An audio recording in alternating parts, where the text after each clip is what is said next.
നമസ്കാരം. My divine വർഷിപ്പിലേക്ക് എല്ലാവർക്കും സ്വാഗതം. ഇന്നത്തെ വീഡിയോയിൽ പറയുന്നത് നമുക്ക് കോടീശ്വര യോഗം ഉണ്ടാകുന്നതിന് വേണ്ടി എല്ലാ ദിവസവും രാവിലെ ഉണർന്നതിന് ശേഷം ഒരേ ഒരു മിനിറ്റ് ചെയ്യേണ്ട ഒരു കാര്യത്തെക്കുറിച്ചാണ്.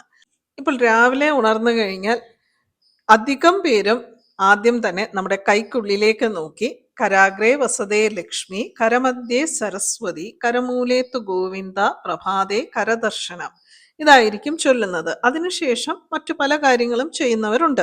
അപ്പോൾ അതൊക്കെ ചെയ്തതിന് ശേഷം നമുക്ക് പല്ല് തേച്ച് മുഖവും കഴുകി വന്നിട്ട് ഈ ഒരു കാര്യം ചെയ്യാവുന്നതാണ്. ഇനിയിപ്പോൾ കോടീശ്വര യോഗം എന്ന് പറയുമ്പോൾ അംബാനിയെ പോലെയോ അല്ലെങ്കിൽ അദാനിയെ പോലെയോ ഒക്കെ ആകും എന്നുള്ളതല്ല. കോടീശ്വരൻ എന്ന് പറയുന്നത് പല അർത്ഥങ്ങളിൽ നമുക്ക് എടുക്കാവുന്നതാണ്. നമുക്ക് നല്ല ആരോഗ്യത്തോടു കൂടി നമ്മുടെ ആവശ്യങ്ങൾക്കൊക്കെ പൈസ ഉണ്ടെങ്കിൽ നമ്മൾ കോടീശ്വരനാണ്. കാരണം ഇന്നത്തെ കാലത്ത് എത്ര ലക്ഷങ്ങളോ എത്ര കോടികളോ ഉണ്ടായിട്ട് കാര്യമില്ല ആരോഗ്യമില്ലെങ്കിൽ. അപ്പോൾ ആരോഗ്യവും വേണം, സന്തോഷവും വേണം, സമാധാനവും വേണം, നമുക്ക് ജീവിക്കാനുള്ള പണവും വേണം. ഇതെല്ലാം ഉള്ളവനാണ് ശരിക്കു പറഞ്ഞാൽ യഥാർത്ഥ കോടീശ്വരൻ എന്ന് പറയുന്നത്. ഏതൊരാൾക്കാണോ ഈശ്വരന്റെ അനുഗ്രഹം എപ്പോഴും ഉള്ളത്, ബുദ്ധിയും ജ്ഞാനവും ഉള്ളത്, കഷ്ടപ്പാടുകൾ ഇല്ലാത്തത്, രോഗങ്ങളില്ലാത്തത്, സന്തോഷമുള്ളത്, അങ്ങനെയുള്ളവനാണ് യഥാർത്ഥ കോടീശ്വരൻ. അപ്പോൾ അങ്ങനെയുള്ള ഒരു കോടീശ്വര യോഗത്തിന് വേണ്ടി എന്താണ് ചെയ്യേണ്ടത് എന്നാണ് ഇന്ന് ഞാൻ പറയുന്നത്. ആരും തന്നെ കോടികൾ ഉണ്ടാക്കാനുള്ള ഒരു ടെക്നിക്കാണ് ഇന്ന് പറയുന്നത് എന്ന് തെറ്റിദ്ധരിച്ച് കാണരുത്. നമുക്ക് ജീവിതത്തിൽ സകല ഐശ്വര്യങ്ങളും ലഭിക്കുന്നതിന് വേണ്ടി ഒരേ ഒരു മിനിറ്റ് എല്ലാ ദിവസവും രാവിലെ ഉണർന്നതിന് ശേഷം ചെയ്യുന്നതിനെ കുറിച്ചാണ് പറയുന്നത്. കുട്ടികൾക്കും ഈ ഒരു കാര്യം ചെയ്യാവുന്നതാണ്. അപ്പോൾ കുട്ടികൾക്ക് എങ്ങനെയാണ് കോടീശ്വര യോഗം ഉണ്ടാകുന്നത് എന്ന് പറഞ്ഞാൽ അവരുടെ അച്ഛനമ്മമാർക്ക് അതിൻ്റെതായിട്ടുള്ള നല്ല ഫലങ്ങൾ കിട്ടും. കുട്ടികൾക്ക് നല്ലതുപോലെ പഠിക്കാനുള്ള ഒരു അനുഗ്രഹം ലഭിക്കും. പ്രായമായവർക്ക് എങ്ങനെയാണ് കോടീശ്വര യോഗം ഉണ്ടാകുന്നത് എന്ന് പറഞ്ഞാൽ ഞാൻ ആദ്യം പറഞ്ഞതുപോലെ അവർക്ക് ആരോഗ്യം ഉണ്ടായിരിക്കും. ആരോഗ്യം എന്ന് പറയുമ്പോൾ 30 വയസ്സിലെ ആരോഗ്യം ഉണ്ടായിരിക്കും എന്നല്ല. എപ്പോഴും നമുക്ക് നമ്മുടെ കാര്യങ്ങൾ പരസഹായമില്ലാതെ ചെയ്യാൻ സാധിക്കുക എന്ന് പറയുന്നത് ഈശ്വരാനുഗ്രഹമാണ്.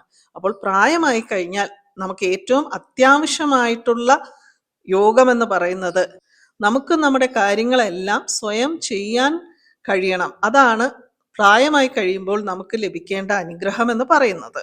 അപ്പോൾ ഓരോ സ്റ്റേജിലും നമ്മുടെ ജീവിതത്തിന്റെ ഓരോ കാലഘട്ടങ്ങളിലും കോടീശ്വര യോഗം എന്ന് പറയുന്നത് ഡിഫറൻ്റ് ആണ്. ആദ്യം തന്നെ പറയട്ടെ, നിങ്ങൾക്കിത് ചെയ്യണം എന്നുണ്ടെങ്കിൽ വീഡിയോ നല്ലതുപോലെ വ്യക്തമായി കേൾക്കുക. എല്ലാ കാര്യങ്ങളും ഞാൻ വ്യക്തമായി തന്നെയാണ് വീണ്ടും വീണ്ടും റിപ്പീറ്റ് ചെയ്തു വരെ പറയാറുണ്ട്. എന്നിരുന്നാലും ചിലർക്ക് എല്ലാ കാര്യത്തിലും സംശയമാണ്. അപ്പോൾ നമുക്ക് എന്താണ് ചെയ്യേണ്ടത് എന്ന് നോക്കാം. അതിനു മുൻപ് നിങ്ങൾ ആദ്യമായിട്ടാണ് ഈ ചാനൽ കാണുന്നതെങ്കിൽ സബ്സ്ക്രൈബ് ചെയ്യാൻ മറക്കരുതേ. ചാനലിൽ മെമ്പേഴ്സ് ആകാൻ ആഗ്രഹമുള്ളവർക്ക് ജോയിൻ ബട്ടണിൽ പ്രസ് ചെയ്ത് മെമ്പേഴ്സ് ആകാവുന്നതാണ്. മെമ്പേഴ്സ് ഉള്ള വീഡിയോയിൽ ഞാൻ എൻ്റെ വാട്സാപ്പ് നമ്പർ കൊടുത്തിട്ടുണ്ട്. ഇത് ഒരേ ഒരു മിനിറ്റ് നമുക്ക് നിത്യവും ആവശ്യമായിട്ടുള്ളൂ. എപ്പോഴാണ് ഇത് ചെയ്യേണ്ടതെന്ന് പറഞ്ഞാൽ ഞാൻ ആദ്യം പറഞ്ഞല്ലോ, നമ്മൾ രാവിലെ എഴുന്നേറ്റ് പല്ല് തേച്ച് മുഖം കഴുകിയതിന് ശേഷം നമ്മുടെ വീട്ടിലുള്ള കണ്ണാടിയിൽ നോക്കി ചെയ്യാവുന്നതാണ്. ഇനിയിപ്പോൾ കണ്ണാടിയിൽ നോക്കി ചെയ്യാം എന്ന് പറയുമ്പോൾ ഏത് ദിക്കിലേക്ക് നോക്കി ചെയ്യാം എന്നുള്ളൊരു സംശയം തോന്നാം. സൗത്ത് ഫേസിങ് ഒഴിവാക്കി മറ്റേത് ഡയറക്ഷനിലാണ് നിങ്ങളുടെ കണ്ണാടിയെങ്കിലും നിങ്ങൾക്ക് കണ്ണാടിയിൽ നോക്കി ചെയ്യാവുന്നതാണ്. അപ്പോൾ സൗത്തിലേക്ക് നോക്കി നിങ്ങൾ നിൽക്കണ്ട എന്ന് മാത്രം. ഇത് നിത്യവും ചെയ്യുന്നത് വഴി നമ്മുടെ എനർജി ലെവൽ ഇൻക്രീസ് ചെയ്യുന്നത് നമുക്ക് കാണാൻ സാധിക്കും. ഇതിപ്പോൾ 2 ദിവസം ചെയ്ത് കഴിയുമ്പോൾ കോടീശ്വരൻ ആകില്ല. ഒരു 21 ദിവസം നമ്മളിത് റിപ്പീറ്റ് ആയിട്ട് എല്ലാ ദിവസവും കണ്ടിന്യൂസ് ആയിട്ട് ചെയ്യുമ്പോൾ നമുക്ക് അതിൻ്റെതായിട്ടുള്ള ഒരു പോസിറ്റീവായിട്ടുള്ള ചില സൈൻസ് ഒക്കെ കാണാൻ സാധിക്കും. അതായത് നമ്മുടെ ജീവിതത്തിലുള്ള നെഗറ്റിവിറ്റി ഒക്കെ മാറിക്കിട്ടാൻ തുടങ്ങും. ഒരു 90 ഡേയ്സ് ആകുമ്പോൾ തന്നെ നമുക്ക് അത് ഫീൽ ചെയ്യാൻ സാധിക്കും, നമുക്ക് എന്തൊക്കെയോ നല്ല റിസൾട്ട് ലഭിക്കുന്നുണ്ട് എന്നുള്ളത്.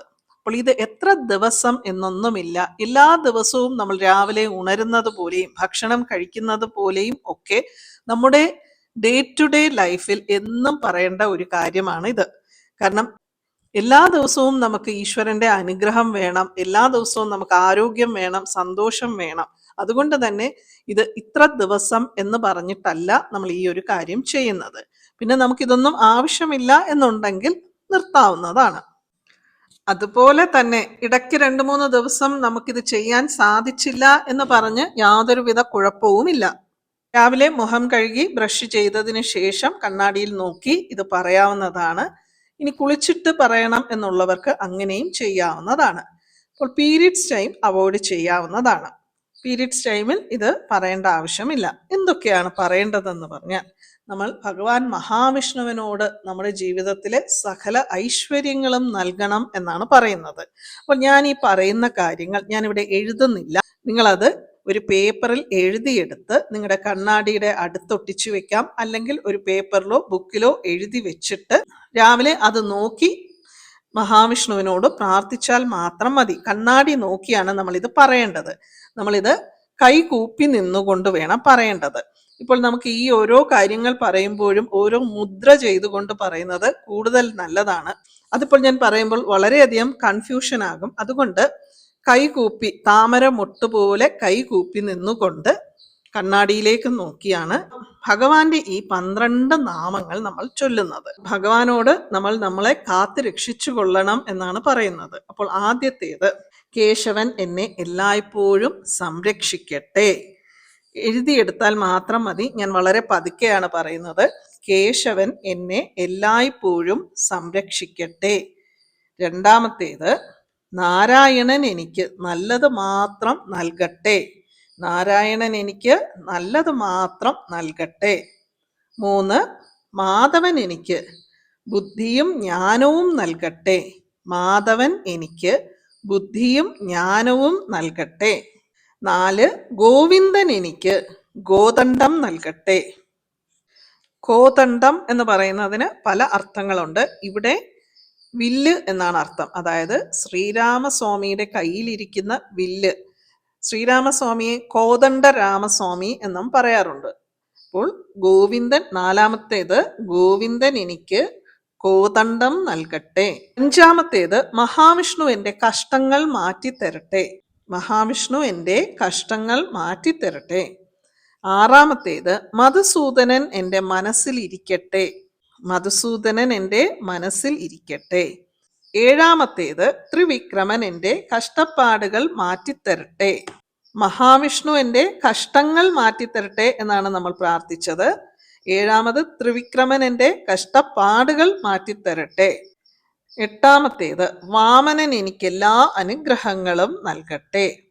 വാമനൻ എനിക്ക് എല്ലാ അനുഗ്രഹങ്ങളും നൽകട്ടെ. 9-ാമത്തേത്, ശ്രീധരൻ എനിക്ക് സന്തോഷം നൽകട്ടെ. ശ്രീധരൻ എനിക്ക് സന്തോഷം നൽകട്ടെ. 10-ാമത്തേത്, ഋഷികേശൻ എൻ്റെ രോഗങ്ങൾ മാറ്റട്ടെ.